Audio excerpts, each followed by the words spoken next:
Archery কম্পিটিশনে বিহুর ক্ষতি করতে আসায় বৃন্দাকে সাহায্য করে পুলিশে দিল রাঙা। হ্যাঁ বন্ধুরা, আমরা এমনটাই দেখতে পাবো রাঙামতি তীরন্দাজ ধারাবাহিকের আগামী পর্বগুলোতে।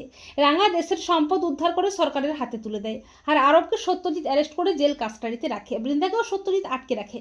এরপর সরকার থেকে বসু বাড়িকে নতুন করে তৈরি করে দেওয়া হয়। রাঙা তার বাড়ির সবাইকে নিয়ে নতুন বাড়িতে পা রাখে। বাড়িতে সত্যনারায়ণ পুজোর আয়োজন করা হয়।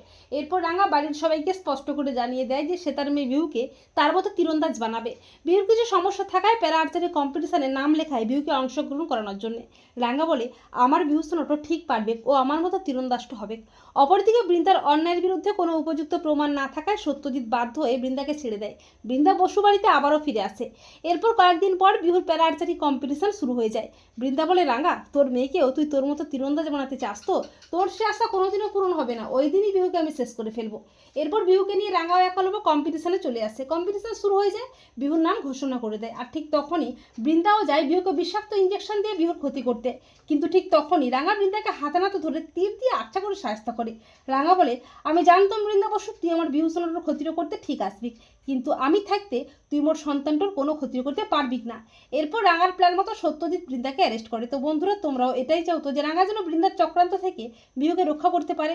কমেন্ট করে এক্ষুনি জানিয়ে দাও তোমাদের মতামতটি।